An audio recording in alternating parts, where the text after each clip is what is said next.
Welcome to the Phenomenal Podcast, an authentic forum where real conversations happen. I'm your host, Phen, and each episode features an unscripted chat with everyday people. Get ready for a genuine, raw discussion. Enjoy the conversation.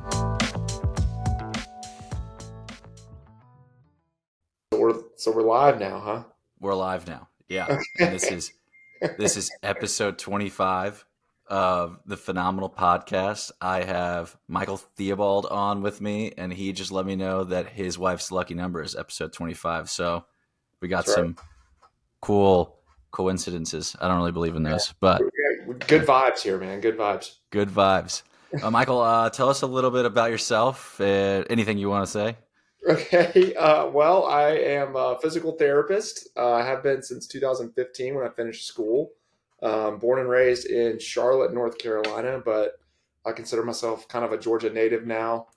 I've been here since 2008, actually. Started undergrad 2008 at Georgia and then did grad school at Georgia State in Atlanta. And I've been, like I said, been in Georgia ever since. So met my wife in 2015, got married in 2017. And we have a almost 3-year-old son now. So Nice. Atlanta is home, but all my friends, including Steven, know that I'm a diehard North Carolina sports fan. I do cheer for Georgia, though, so thankfully they've been able to bail me out of some really bad sports seasons that my professional teams have been having here really over the course of the last decade or so. Not a lot to cheer about, but big sports fan. Really watch all kinds of sports. Really, tennis is honestly the only sport that I can't get into. I can pretty much sit there and watch any other sport. Yeah, I don't know why. Tennis just does not move the needle for me, man. I don't know. Interesting. I was actually going to ask you how you keep up with every single sport that you do, because I think that you might be one of the only people I know who like stretches that far across all industries of athletics. It's tough to keep up with everything, man. And especially now that I'm married and have a full-time job and I'm a father also, I have even less free time to myself. So I just have to rely on apps like ESPN sending me headlines and things to keep up with. But yeah, I do take in a lot of sports, much to Caitlin's dismay, I think, because it does sometimes take away from weekend plans and all that. But I've gotten much better. I think if she was here, she'd say I've gotten better about doing stuff with the family and not just wanting to watch sports all day long. And honestly, man, it's kind of weird. Like, I love sports, but I don't really like to sit there and watch them all day long. You know what I mean? Like, I'm in 100% I kind of need, like, if I end up sitting there all day long and watching sports, I really just feel like a waste of a person, essentially. Like, I feel like I need to get up and do something productive. So as much as I sit here and say that I love sports, and I do, I really don't love sitting there and just watching them nonstop, if that makes any sense. No, that's totally fair. Because I don't either. I tried to watch the Falcons game a couple weeks ago. Yeah. And I think I watched the first half, and I was like, all right, I'm done. Yeah. Like, well, especially these night games, man. These night games, I know you and I were talking a couple weeks ago and we had dinner as a group, but like when a game starts at 7:30 or 8, I'm going to be lucky to get through the first half of it just because I'm up at 5:30, 6, working out or getting Drew ready for school or whatever it is. So like I can't stay up. And even honestly on a Friday or Saturday where I don't have to get up the next day, I just find myself falling asleep. And I'm like, what is the point in sitting here trying to watch this game if I'm not even paying attention to half of it because I'm fighting sleep off? I might as well just go to bed and feel better the next day. But I guess I'm just an old man when it comes to that. So I used to be able to do it. Night games for Georgia used to be no problem. I would just stay up till 11:30 or midnight or whatever. But that's just not so easy anymore. So I know. I talked to some of my friends that are still going out on every weekend and doing things, and I'm just like, what are you doing? Like, I've been this way a long time too. But so I don't have the desire to do that, and I don't think that physically I could do that. Like the thought of being I mean, I've never been a night owl. First of all, never liked to stay up late. Even back in college and stuff, I was always the guy who was like, "All right, guys, peace out. I'm going home." Like, the thought of being out past midnight now or doing anything past midnight is just, it almost makes me stressed out just thinking about it. Dude, it's so funny you say that because this month, well, I guess tomorrow is October, but on the 25th, Jude and the Lion is playing at the Roxy. And I was like, oh, that'd be really fun to go to for my birthday. The tickets aren't super expensive. And then Josie was like, oh. Oh, boy. Sorry about that, man. Oh, you're good. That right there, I know the people listening can't see what just happened, but that right there explains life with a 3-year-old right there. Yeah. There's a video option of this. I'm gonna clip that part out, but I'll leave this audio. Definitely want to clip that part out. But yeah, you just have to get used to a naked 3-year-old running into your bedroom random times, and then just thinking it's the funniest thing ever. It was hilarious. Yeah, that's kind of a microcosm of what our evenings are like here at the house. Just, you never know, right? What you're gonna get with a 3-year-old, man. It's always something. So. Anyways, that's so funny. I'm glad that kind of organically happened because I feel like that gives you a scoop again into what like life inside the Theobald household is on a normal night. Like normally I see you guys on a Tuesday and like we have everything picked up. We try and straighten the house up somewhat. Like we put the dog away so he's not crazy. But like most nights it's organized chaos in our house. So, yeah.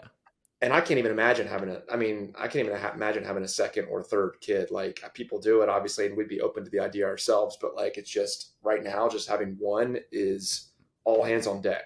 So right. I guess you just adjust to it and it becomes your normal, but it's always something, man. Yeah. I mean, I'm not there yet. I'm excited for that when it happens because, it's just like, I know it's stressful, but I'm sure it's so much fun at the same time. Like things like that, like you just roll with the punches, and if you can, like life's funny, You have to, because if you don't laugh about it, you end up crying about it, right? Right. You're like, I don't have any time to myself this evening because like between getting home from work and trying to get a workout in or something, and then eating dinner with the family. And then wanting to spend time, like one of Drew's favorite things to do is to roughhouse after dinner. It's just like, he always wants to do that. And he spends the entire time at the dinner table being like, can we roughhouse after we finish eating? I'm like, yes. I do the whole dad thing of like, you've got to eat your macaroni and cheese. You can be big and strong like daddy. Otherwise daddy's going to beat you up when we roughhouse. So we do that whole routine. And then, we do that. And roughhousing basically consists of me sitting on the couch and like Drew charging at me with a pillow and me knocking him backwards. But hey, he loves it and it like makes his day. But after that, it's bedtime for him. And then after he goes to sleep, we got to do adult stuff like clean the kitchen and get our lunches ready for the next day and stuff like that. So you really, it makes you cherish the downtime that you do have. And I think we end up having more quality time, so the quantity's less, but I feel like we have more quality time of like, that's really okay, good. we're going to sit down and talk or watch a TV show or whatever for an hour. My phone's like freaking out, bro. What is happening, dude? I think the Braves just scored, but like my phone's freaking out about that. So so baseball is one of the only sports that I can like sit down and just I remember you said that, man, and I was intrigued by that. You told us that. I remember we were at Old Faithful, as we call it, the Taco Mac over there in Cumberland. Oh, the worst restaurant of all time. Yeah, the worst restaurant of all time. And you were talking about how baseball, you can just sit there. That's intriguing, man, because it is. I know it's weird. Baseball's a sport that I will have on like in the background, like right. It's good background noise for me. And I think it's just the Braves. I mean, I could watch a random baseball game if it was on. I could like watch it and like whatever. But like the Braves are the one team. I'm a notorious fair weather Atlanta fan, except when it comes to the Braves, because like Yeah. I've loved them my whole life. Yeah. Like I was born the night they won the World Series in '95. Okay, see, that's So cool, like, man. That's a cool story right there. yeah, like You got a so like, connection. yeah, absolutely. My mom Yeah. always tells a story about how like people were just like in the delivery room, like we're waiting for me to happen, and like they're all watching the game, like doctors, nurses, my dad, like random That's people just like stroll by and like, oh, the game's on, like so that's cool, man. I mean, I'm all about that though. I mean, I'm a diehard yeah. as we talked about already. I'm a diehard Panthers fan, and a lot of it is because like I went to school with the founder of the Panthers grandkids. Like he went to school with me and my brother. Oh, Um, cool. and so it's just like I have a personal connection to him, and all of my friends, that are Falcons fans down here. I was like, why do you stay so loyal to them? Like they're terrible most of the time. I'm like, well, I got a personal connection to them, man. Like I just love them. They're my sports team. Yeah. Which seems like kind of the same way you are with the Braves. Thankfully, the Braves are typically pretty good. I mean, you typically have something pretty positive to cheer for. So, Yeah, uh, those like 2010 years were pretty tough. yeah, Um, yeah. See, but I wasn't really into baseball then. Like I was, because see, we don't have a team in North Carolina, right? So I yeah, didn't really have a team to cheer for. I mean, the Braves are the team of the Southeast, so. But it yeah, wasn't. They weren't there. Like I couldn't go to games, But when I moved to Atlanta for grad school, that's when I started being able to go to Braves games and like kind of you hear more about them when you live locally. You see local news and stuff yeah, like that. So yeah, yeah. that's kind of when I got into baseball. But yeah, I wasn't really around for those kind of leaner 2010 years. But I remember hearing people like yourself talk like it wasn't all roses during that time period. So Yeah, it was tough. But I mean, I was younger too, like so, and I get even still, like I could sink myself into a Braves game, but I still don't choose to do that. One, we don't have cable now, but even when I was younger, I was like, I'd rather be playing video games than right, or like yeah, outside with my friends than like watching a game. exactly, dude. I would love Well, to go to games and I'd watch the games and things like that, but like there's just so many other things even now that I would prefer to do than sit on the couch and watch multiple hours of a sporting event. Yeah, well, dude, that's the problem that sports have, I think, now is that we have Yeah. so many options at our fingertips for entertainment. And the Hmm. people who are willing to sit there I mean, college football is insane. Like the people who are willing to sit there for a 3.5, 4 hour window of their Saturday and watch a game from start to finish are few and far between. Yeah. Um, I personally think that's why soccer's kind of surged in popularity in the U.S. Yeah, I do too. because I think people how long a soccer game's going to be. It's basically going to be 2 hours and maybe a little bit of change, and then you're out. Hmm. And it's pretty much nonstop action. There's not the start and stop that you have in baseball Yeah. or football or even basketball, really. Um, and I just know it's nice for myself. Like, okay, my team's playing 2 hours, much better than 4 hours. I mean, and Hmm. I'm a hypocrite when I say that because I am the guy who will sit there and watch Georgia play on a Saturday afternoon. But then I'm also the guy who, after Georgia plays on a Saturday afternoon, I'm kind of like, to your point, it's like, wow, I just wasted the time from 12 to 4. I didn't Yeah. get Right. anything done. Yeah. I didn't talk to anybody. I was just win or lose. Like, what do you do with that time? That time is gone. So I don't know. It's a weird place to be as a sports fan, I think. Hmm. And that's why one strategy I've developed kind of, and this has come since being a dad too. Like, if I can work out while watching the game or something, that kind Oh, of interesting. basically kills two birds with one stone, right? Yeah. Yeah. We have a TV. I work out in our garage. We have a TV down there. And so I just, a lot of times I'll put a game on or whatever, and then I can feel productive while watching Hmm. at least part of the game. I'm not like Mr. Olympia. I'm not on there working out for 4 hours, but if I can at least work out for like an hour of the Georgia game, then at least ways I Yeah. feel like I've redeemed some of that time. Um, but yeah, That's fair. I don't really know what sports is going to do about that, honestly, man, because I think that the attention span of the younger generation is only getting shorter, especially with all like to your point, all the things that we have that we can do, video games, going outside. I mean, you can literally video chat with your friends, at your fingertips now. So it's like you have a lot of other ways that you can spend your time. And I think just the younger generations are not as interested in sitting down to watch a sporting event. So I don't really know how that looks going forward for the sports industry, but I do think they're going to have to be a little bit creative with how they distribute their product and how people consume it. Yeah, I mean, I think that's an issue that like anybody in entertainment right now is dealing with. Yeah, there's like a whole bunch of studies, or I don't know if studies, but like things that I've read recently about the younger generation and like what they want to see on TV and things like that. And like apparently the younger kids, like, I mean, I think this is great, but like they don't like seeing sex on on TV and movies or shows or things like that. And like that's been such like a huge selling point for so long. Yeah. And so like the entertainment industry is like, what do we need? What do we do? How do we rope these people in?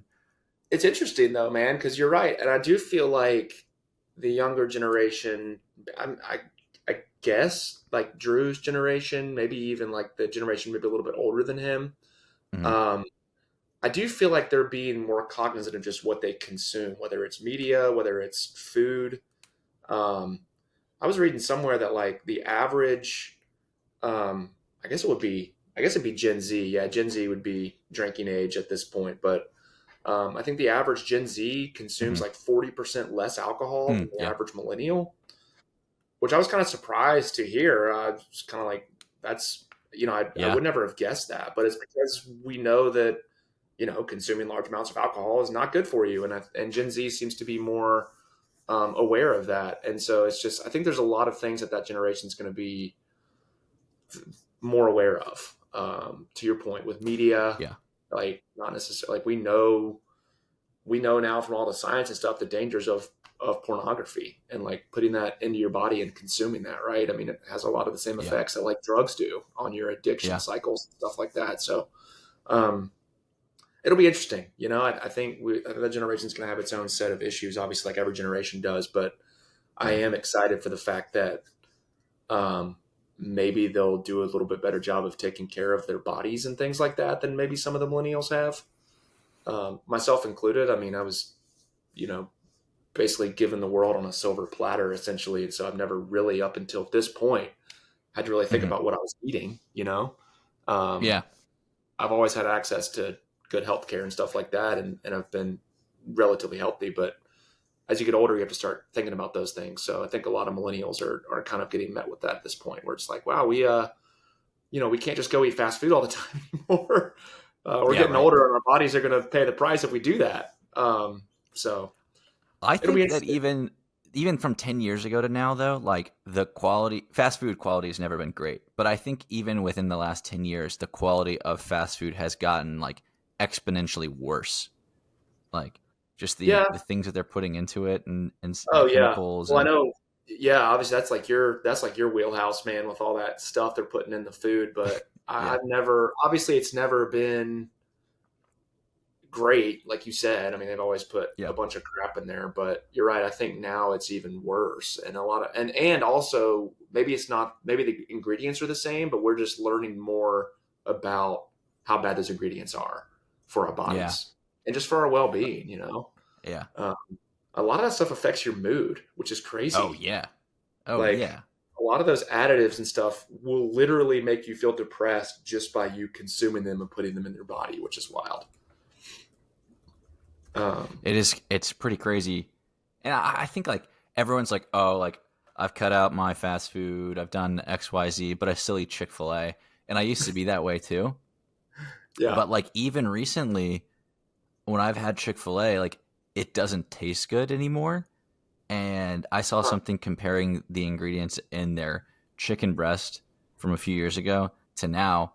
And like they used to say like, we always use real chicken or something like that. Like that was something that they used to do. They don't say that anymore. They don't do that anymore. Like there's like way more ingredients now in the actual chicken than there used to be. And so is that because they're just trying to produce the same amount of food at a lower cost? Like, what's the motivation behind doing that? That's my question. Like, it's probably partly that, probably preservation of food, so that the food lasts longer. yeah, Um, yeah, I guess that makes sense. I mean, so it's one of and those things where you have to just. I mean, I love my Chick-fil-A, right? yeah, it wasn't a I shot at you. It wasn't a it's shot at no, no, anybody. I no. just I mean, I get it. Like, it's just something that, like, I don't know. Maybe it's a pick your poison kind of thing because I feel yeah, like we all, in some way, have our vices that we go to, right? So absolutely. it's just, and everything in moderation. I do try and live my life by the lifestyle of like everything in moderation. I mean, unless scripture specifically calls it out and says like you should never do this, right? Yeah, right. I do think that everything is okay in moderation as long as you're not, you know, for example, like if you're not going to Taco Bell once a week, you can go to Taco Bell once every 6 months, and it's not probably going to kill you or hurt you. Now Yeah. you may have a counterpoint for that, No, no. but you know, Mess with some Taco Bell every once in a while. I don't do it very often because one time, like, I mean, dude, man, I could throw down a chalupa and a cheesy gordita crunch like no heck yeah, problem, and I wouldn't even feel bad about it. I might feel a little physically bad, but like I'd be like, you know what, that was good, that was worth it. I only do this yeah, once every once in a while. But then, like, I think about it in a different perspective, and I'm like, I'm driving down the road, and I'm like, I see the Taco Bell, and I'm like, I'm gonna pull in there.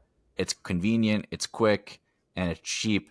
And then I start thinking to myself, the only thing it actually is maybe convenient, but at the same time, I have to get turn left over and like go around and then sit in the drive-through and like do all these things. And then my Taco Bell, that I used to be able to get like 6 tacos for like $2.50. Now, oh, like dude. getting 3 tacos is like $15. I know, And dude. I'm not gonna reveal the last time I went to the drive-through. Just we can let the listeners kind of guess what that might be. But the last time I was in the Taco Bell drive-through, Caitlin was with me in the passenger seat, and she was like, "How did you spend so much money on Taco Bell?" yeah, And I was kind of like, "I don't know. It's what I always get. Like, I don't know why it's so expensive." yeah, it is absolutely ridiculous now. And so that's usually what I end up talking myself out of, is not necessarily like, oh, I know this is bad for me and like all this stuff. It's more of like, I started asking the question, is it actually convenient? Is it actually faster than me going home and making a meal for myself? Yeah. And is it cheaper? And like usually those three questions, I just drive by the left turn to go to the Taco Bell.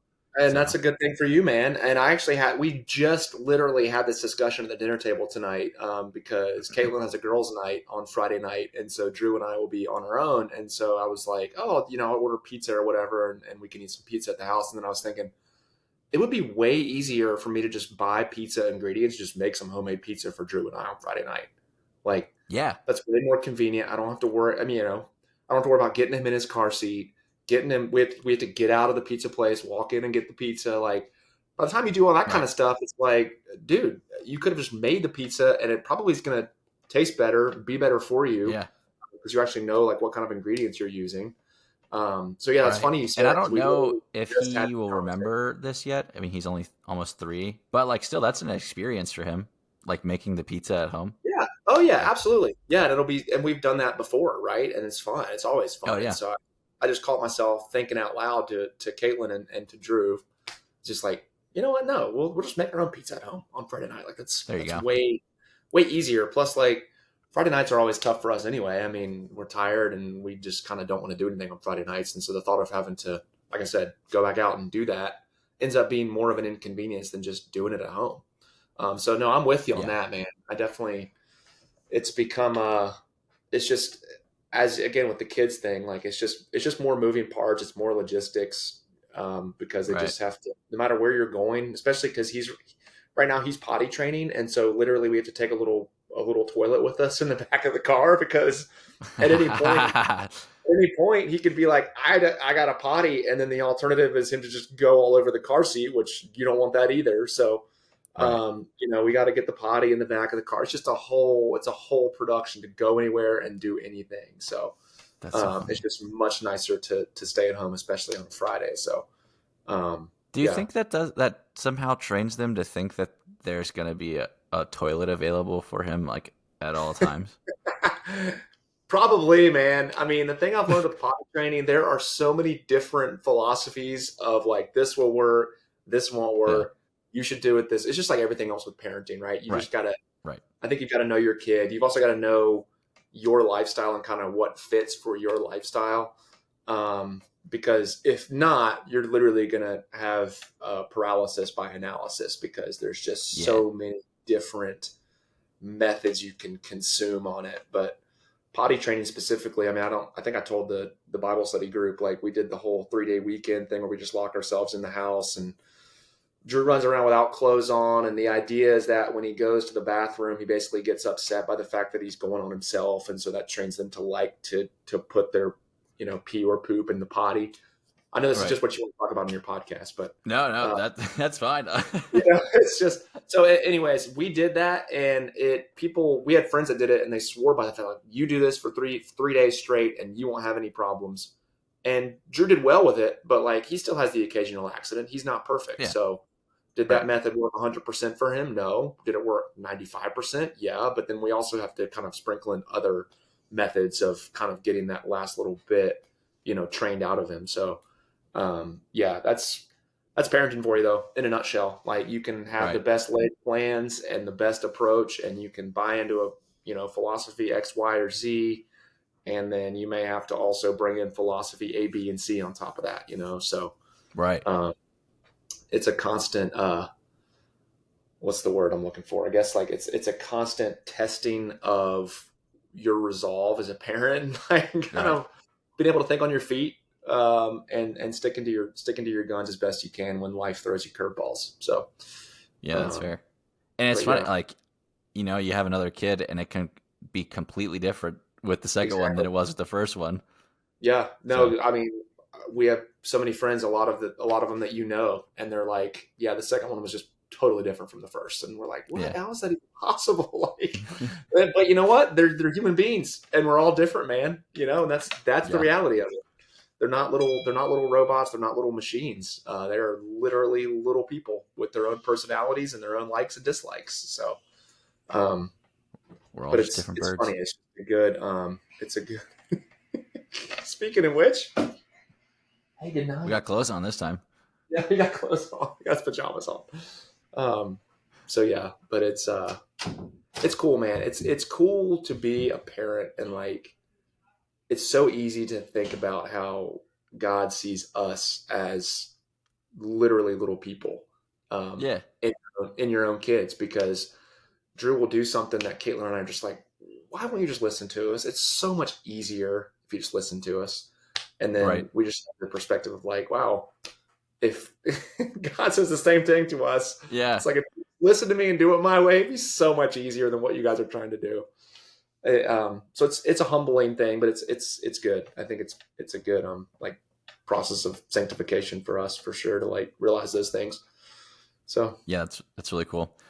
Again, I mean, I'm excited to get there once whenever that happens. Yeah, man.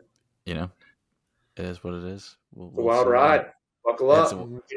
Get your potties ready. Yeah. We have a friend in a life group at our church, and they have this. I think they might not be the same thing, but we were helping them put stuff in their car after group on Sunday night, and there was a little toilet back there, and I was like, "What?" And they're like, "Oh yeah, we're potty training. Like, if we go to the gas station, he gets out and uses his potty too." And I was like, "But then you got to keep it in the car with you." It's like I was doing parking at our church on Sunday, helping people get in the parking lot or whatever. There was this family that got out of a Kia Telluride, and the dad opened the tailgate in the back, and he pulled something out. And, I was kind of paying attention. I was doing other stuff. But then I look over and I see, like, underneath the bottom of the car, I see two little feet sitting on something. And I'm like, oh, that kid's using his potty in the parking lot of the church before he goes into the service. And I knew, if I hadn't had that experience personally, I would have been like, what in the heck is going on over there? But I instantly knew what was happening. I may not have even noticed it at all. It's one of those things where, like, if you've been through it, you're more inclined to notice something like that happening versus, you're not even giving it a second thought before. So Yeah, man. Anybody that has a potty in the back seat of or in the trunk of their car, you can almost certainly guarantee that they're going through some type of potty training experience, That's so funny. which is just so fun. Yeah. Never know what you're gonna get, man. Man, kids. What's like the biggest thing that you've done that's helped you like balance your life now after, you transition from being a bachelor to being married, and that's a big transition. And then you add a child on later, and that's probably even a bigger transition, I would assume. Oh yeah. Like, so. Yeah, well, that's a question in and of itself right there, right? That's a great your first question about like what helps with the balance of life. I mean, obviously, Mm-hmm. my faith plays a huge role in like what my priorities are and stuff like that. Right. I would say that it's realizing the things that you can kind of cut out, Mm-hmm. that are non-essential, and a lot of that ends up being selfish things that I want to do. Um, Right. Whether it's vegging out and watching a show on Netflix or watching a sporting event, or whether it's just reading random articles about things I'm interested in, like those things end up, kind of going by the wayside, and not completely. I mean, I still find time to do them, just maybe not on the same timeline that I would like to. But the things that you have to prioritize are spending time with your family and taking care of yourself. Being able to spend time cooking dinner versus going out to eat to get fast food every night. That takes time to be Mm-hmm. healthy, eat healthier and stuff. So I think just kind of getting priorities in order and like realizing like how I want to be remembered or thought about as a dad or as a husband, I think are huge for me. Like, Yeah. I want people to.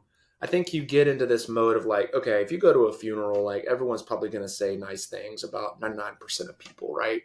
But like, Mm-hmm. can someone truly stand up there and say like, this guy was a husband and dad first? Like, were those his priorities?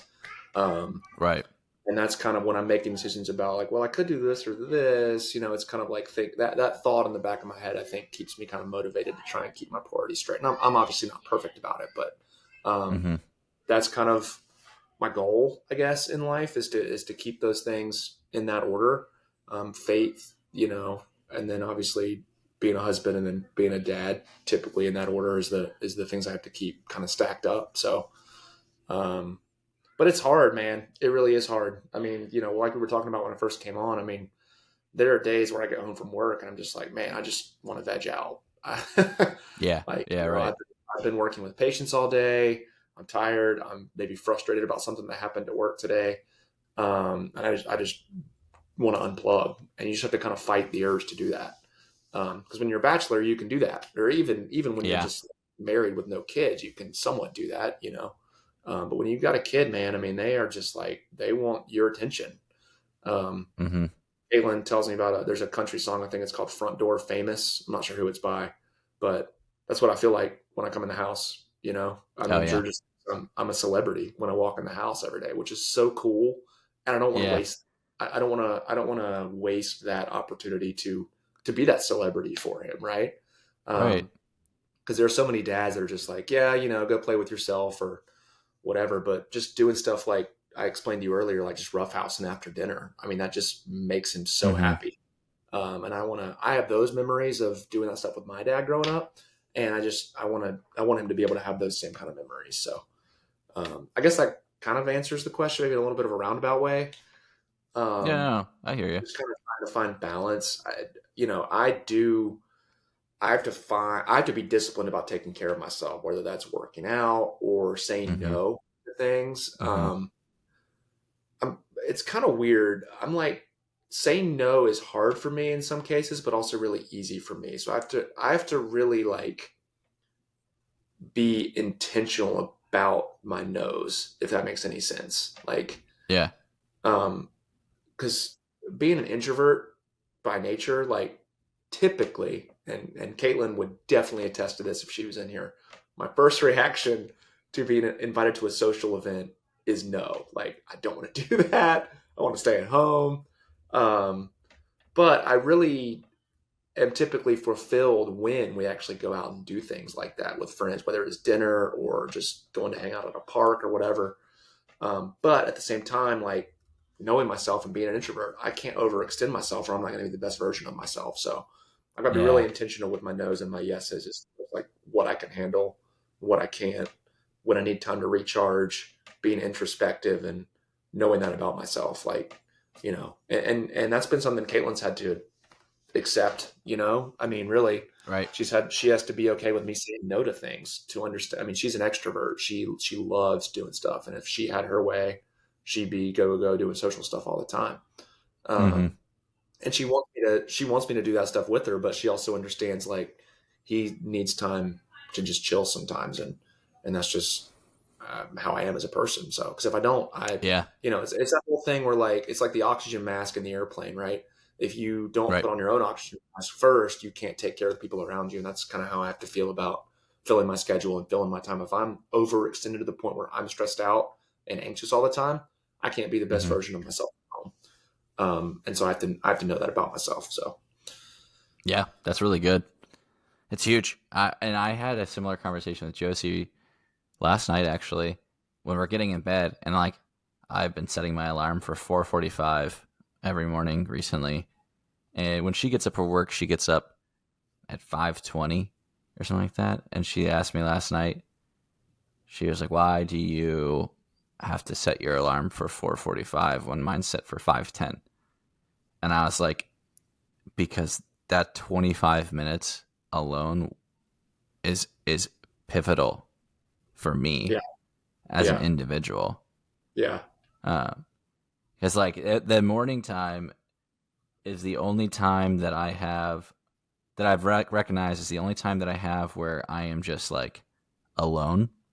yeah, Because even like before getting on with you right now, I had finished working and she's at work, but like after work, I'm just like a zombie for like a little bit.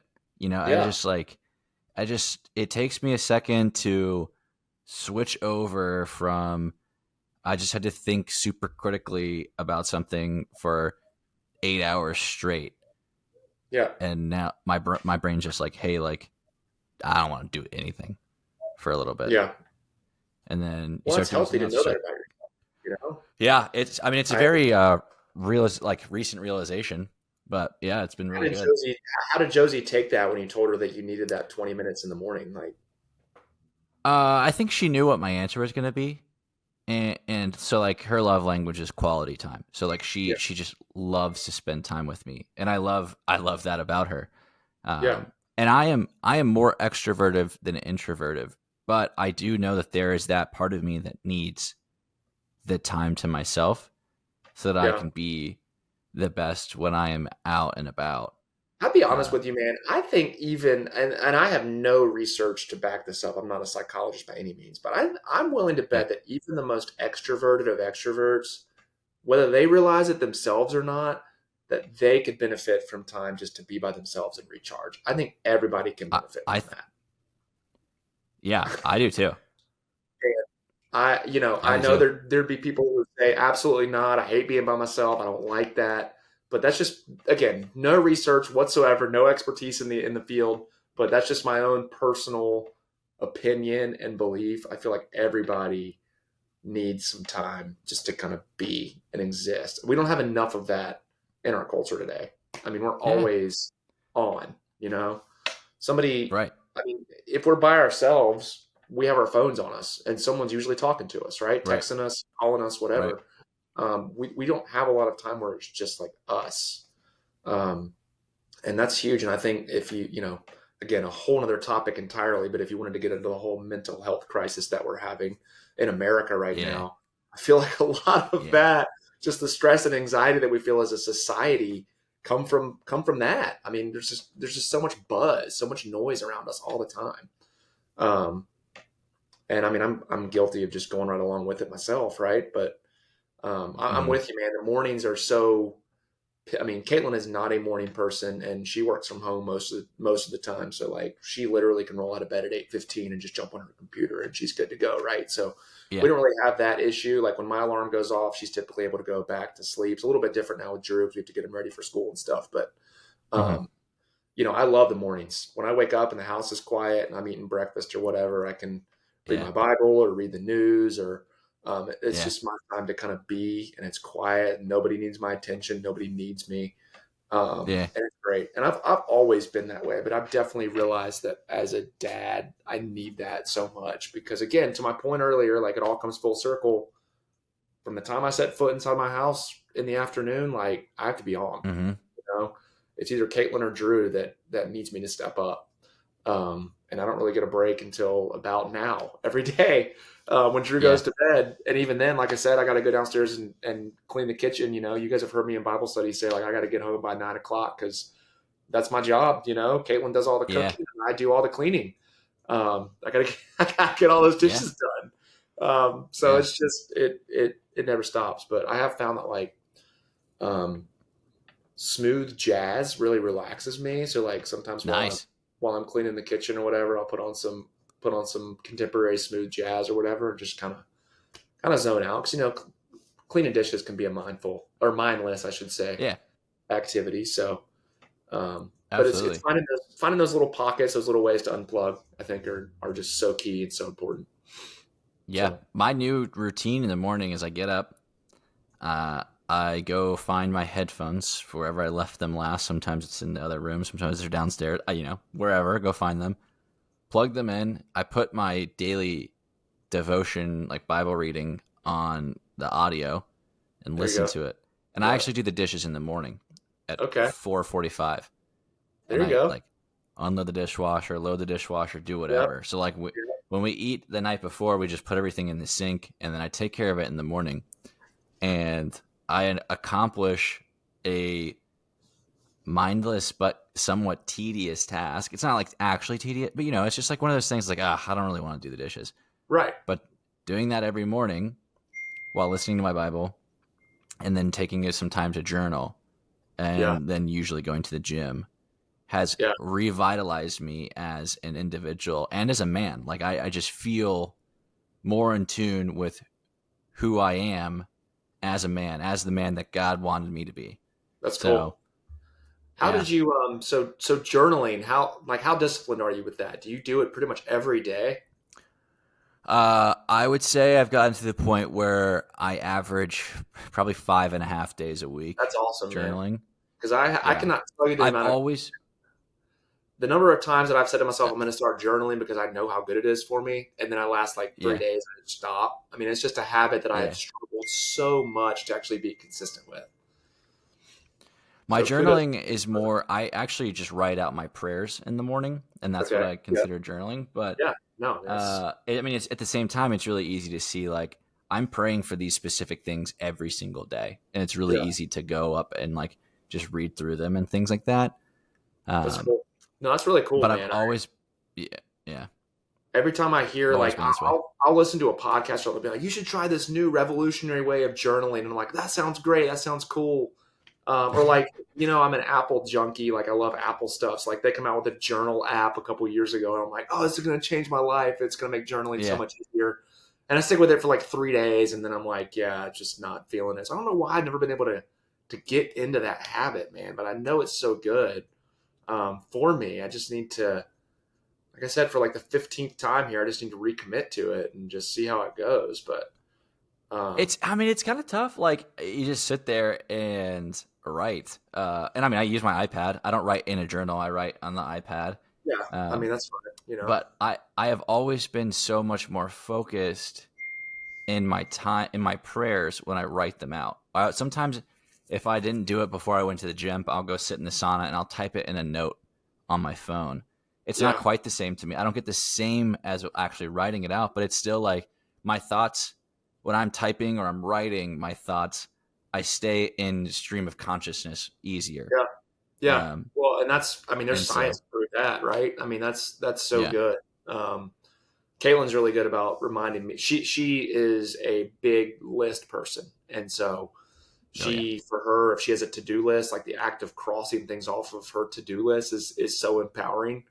So if I'm having like a really bad day at work or just at home or just out of sync, she's really good about, she's like, you need to write down like all the things you're thankful for, all the things you're struggling with, basically your pros and cons list. And it always just helps me so much. It's like basically you're taking whatever crap's in your head and just like dumping it onto a page. And again, it's like I sit here, just like Paul says, right? I know what I should do. And yes, the things that I know that I shouldn't do, those are the things that I keep on doing. And I can sit here till I'm blue in the face and tell you that I know these things are good for me. And then tomorrow I'm gonna have a bad day and not do any of that stuff. I'm just gonna let it fester and simmer in my head until it pulls me down. That's just human nature. That's why grace is so good, right? Oh yeah, absolutely. Oh man. But yeah, it's journaling, man.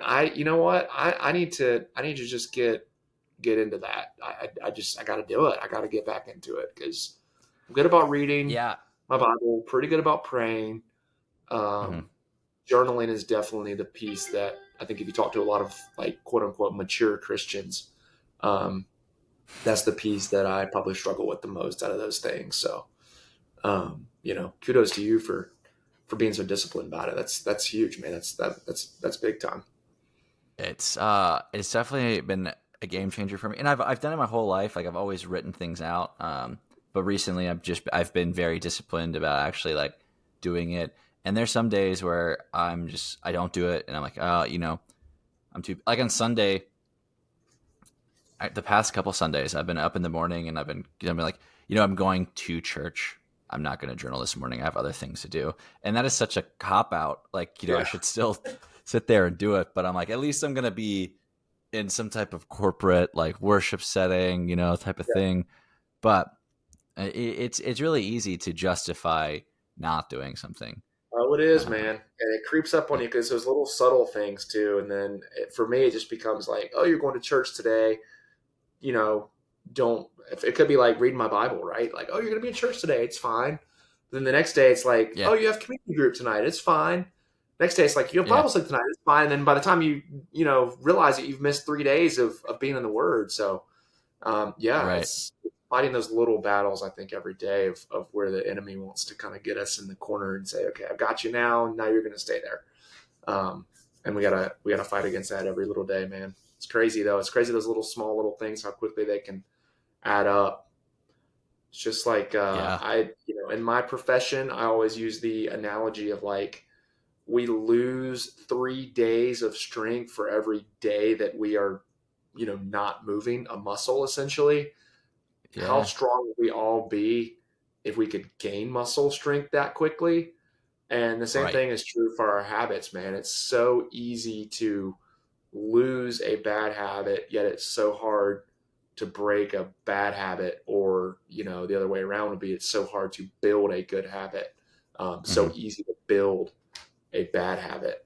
But that's just how we are as humans, man. It's how God designed us, and we definitely got to be on our P's and Q's or we can quickly get underneath the rubble of life and not be able to crawl out. So. Oh man. It's tough. Being human is tough. It's like, being human is tough, man. If only we didn't have to be human, then we'd be right. What else? But we would.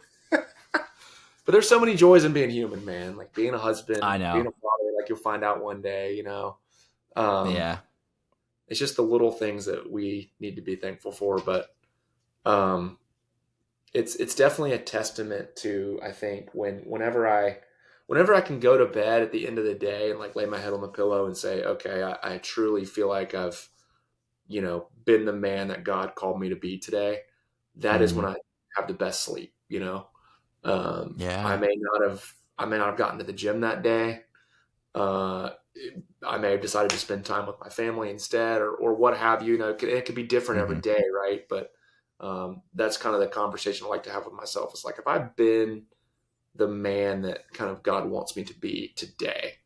And if I can answer that question, yes, those are the sweetest sleeps that I have, right? That's good. And even if even if I go to bed and the answer is no, I failed in this or this category, I know I can wake up and it's a new day the next day. So, man, but that's great. I love that. Such is life as humans, man. Such is life as humans. That's we could talk forever. I have to go make dinner, but that's a great place to end, that's like the theme. Everyone, as you're building this brand, that's what I'm trying to do, kind of thing. And everyone's like, find your niche. And at first I thought it was going to be golf. And then I was like, oh, I'm just going to be like this relatable dude. But now it's like, I just want to exemplify. I want to be the strongest man of God that I can be. And I want to uplift others to be that too.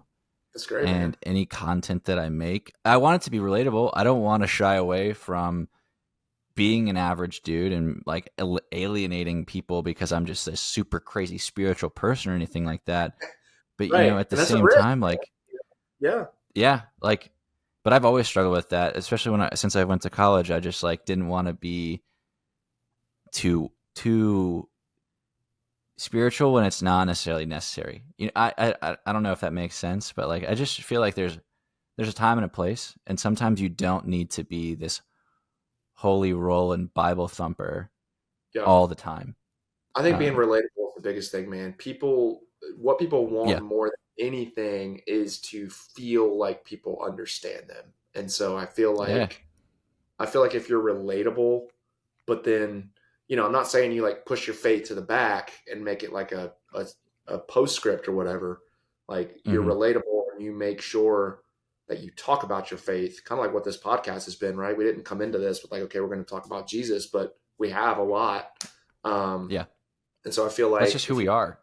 Yeah, exactly. And so I feel like if you can approach life that way, that's the best way to make disciples, in my opinion. I agree with you on that. I mean, there's a time and a place for the, preaching, if you will, but the world at large, like, just needs to be loved and needs to be understood.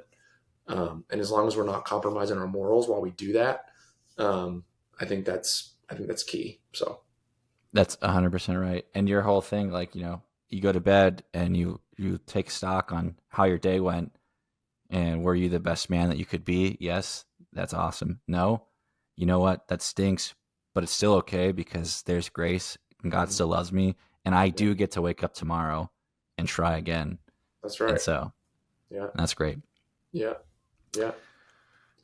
All right, Mike, you're going to have to come back on because we got more to talk about. We can do this all the time. So now that I've gotten to the episode 25, I wanted to get through 25 unique guests before I had another repeat person come on. Okay, there's just kind of, I don't know why. I just thought that was a cool little thing to do. Because my next one that airs is going to be half a year of weekly podcasts airing, which is really cool. Dude, that is cool. So that's awesome, man. Well, listen, I would be glad to be back on. I like talking about this kind of stuff, and there's obviously a lot of topics we didn't even get into. So, just let me know when and if you want / need me to plug in, and I'm more than happy to get something on the calendar, man.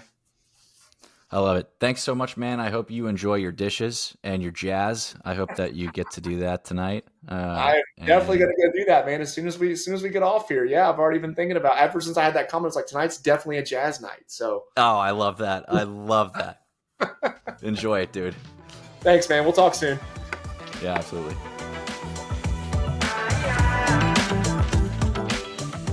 Thanks so much for listening to this episode. Your support means the world to me.